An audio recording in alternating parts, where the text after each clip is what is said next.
Hey guys, what's going on? This is Andrew here with Better Every Day, and we've got a push-up challenge. We're going to do a little bit of talking, kind of like we did the last video, and then we will wrap up with the final set of the push-up challenge.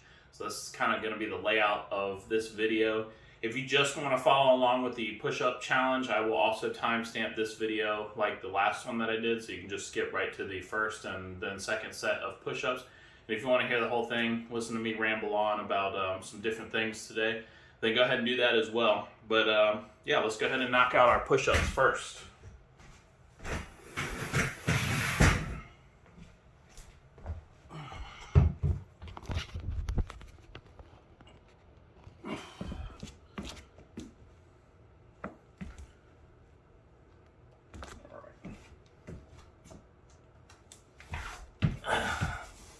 So make sure we were still recording here.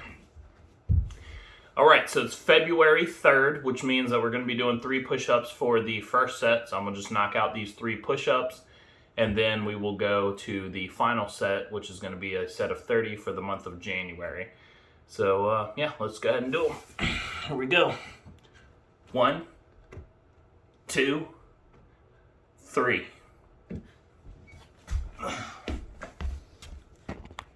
All right, there's the 3 push-ups for February. And yeah. Get my water. A little parched today. Today's going to be a recovery day, and that's what actually I'm going to be talking about. So I wanted to talk about, recovery days, listening to your body, and kind of like excuse type stuff that a lot of people do, and the difference, in my opinion, between kind of like making an excuse and a legitimate reason to maybe pause or hit the brakes a little bit on whatever training. So I would say the average person probably doesn't have an issue with overtraining. However, when somebody gets their mind dedicated to something, I think it's pretty easy for them to, kind of go all or nothing for maybe a week or 2 weeks. And I certainly think that it's possible to overtrain in that amount of time. So that would be the first case where I would say, overtraining might be a little thing to kind of worry about. And, there's different signs to overtraining. I think one of the big ones, hold on, I'm going to turn the fan on. It's a little toasty in here after those push-ups, so. But the first thing is you kind of just got to listen to your body when it comes to overtraining. If you've got a particular part of your body that's just extremely fatigued, or maybe, just kind of like a borderline injury, and if you like push a little too hard, then you might get yourself hurt. At least that's my experience of kind of, symptoms of overtraining.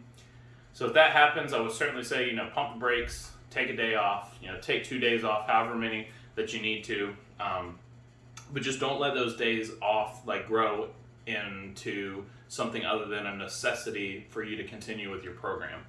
So I'm gonna give you a perfect example. So today, not only am I taking a rest day, but I also just don't feel like doing a whole lot of stuff today, okay? So I'm just a little bit worn out and all that stuff. I don't have a lot of general motivation, all right? So I'm not running today because my knee is hurting me just a little bit, not much. It feels more like it's fatigued than anything. But both of my calves, pretty much every time I've got up out of a chair or walked anywhere today, they've been very tight, and I just don't like that. And I'm not a big fan of just stretch until it goes away type deal, but.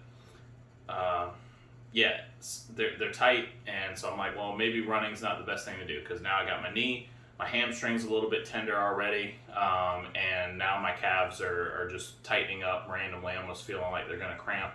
And I've been drinking tons of water, you saw it in my last video and this one, so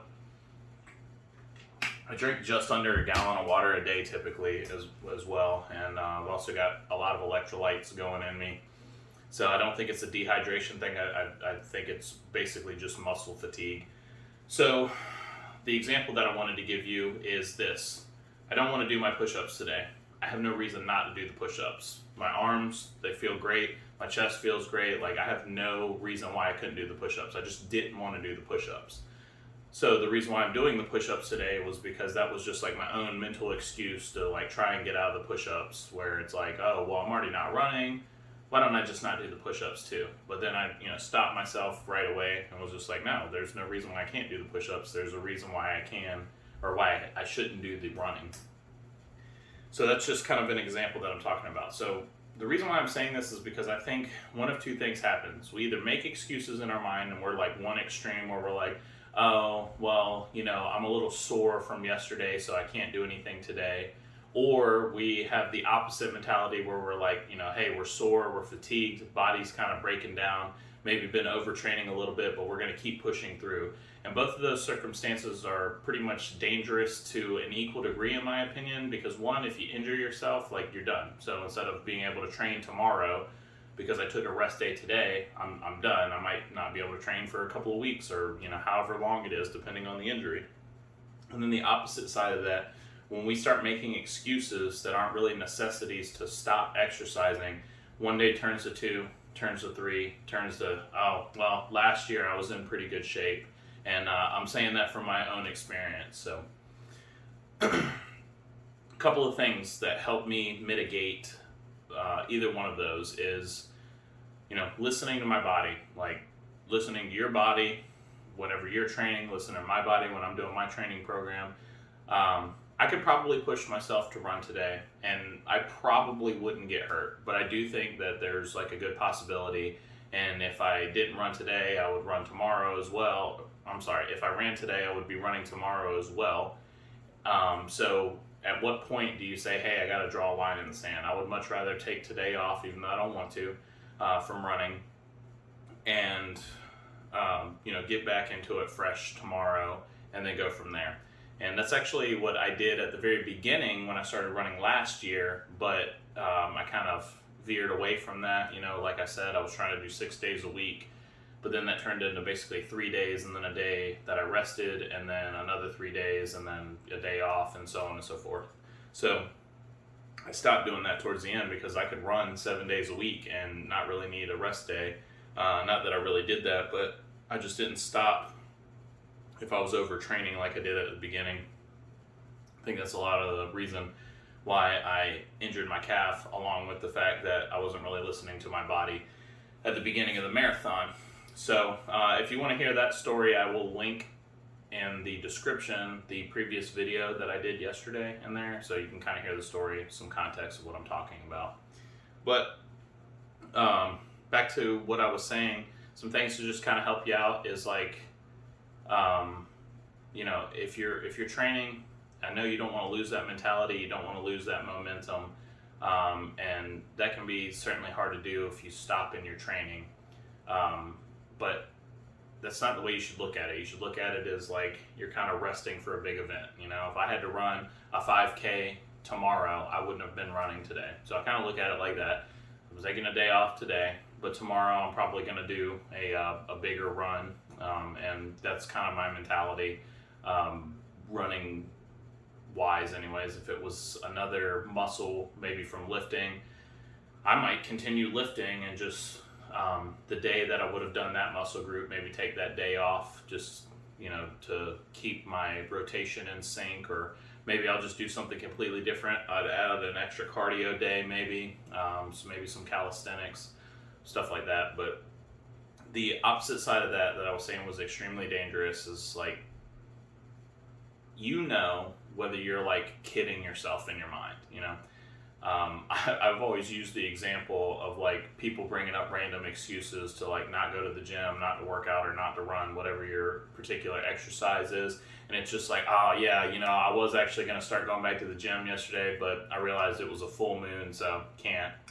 And it's like, well, what does that have to do with anything? Half the excuses we make for ourselves, like we justify in our minds, but like if you actually listen to them, they're like not that great. Oh, I was going to start on Monday, but I got busy and I didn't want to start in the middle of the week, so I was just like, oh, I'll just do it next week. And then next week never comes as far as exercising goes. So just be very weary of that, I would say. I don't know. But Jive Cat, I feel like I kind of let you down a little bit with the running because I really thought when I woke up, I was just like, oh, I might be able to, squeeze in some running. I just don't think it's the best idea. So I'm going to be in debt to you 2 miles. I'm in running debt. I'm using my my running credit card right now. But whatever you run tomorrow, I will just tack on 2 miles onto that. So, and yeah, I think that's pretty much it. And I've had a good little break since the last set of push-ups. So I say we jump right into them. I don't want to make this video quite as long as the other one, but a lot of positive feedback from that last video on me just kind of talking and sharing my experiences. So I'm going to try and do that a little bit, at least once a week is kind of like my mental goal that I'm doing right now, but I may end up doing it more often, just kind of depending on how a lot of these go and how much time I have. But anyways, enough talk. Let's get into these push-ups. With my drink. All right.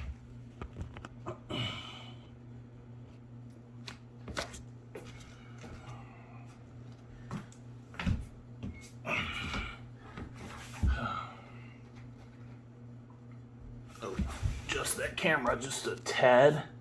There we go. Okay. So here we go. So we're doing our second set of 30 push-ups. Remember, this is for the month of January. Even though January's passed, we're still doing a set of 30. So let's do it.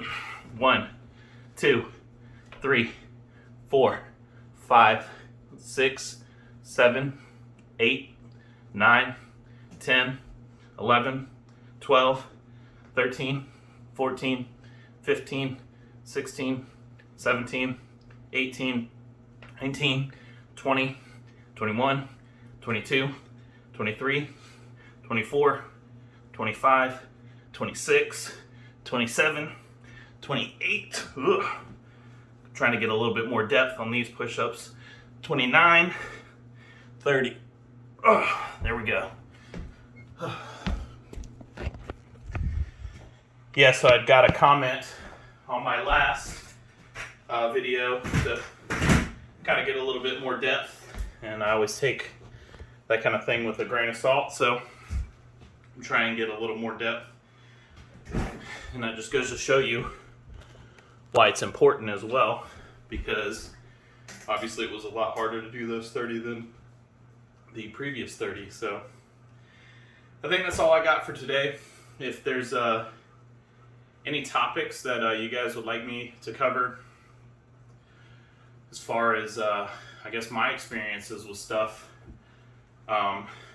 lifting, running, exercise in general, eating habits maybe, drinking water, like, man, I'm a huge advocate. I think that's the single biggest thing that anyone can do is just kind of drop all the other drinks and switch to water. It's not the easiest, but we can all do it. But I think that's pretty much going to wrap up this video, guys. If you made it this far, please go ahead and give me that thumbs up. And subscribe if you have not already. I got a pretty loyal fan base. And I just hit 20 subscribers, so tomorrow I'm actually going to be doing 20 burpees for my 20 subscribers. And yeah, I'm pretty excited about that. I'm trying to do something special with different milestones, and 20 subscribers is pretty big to me.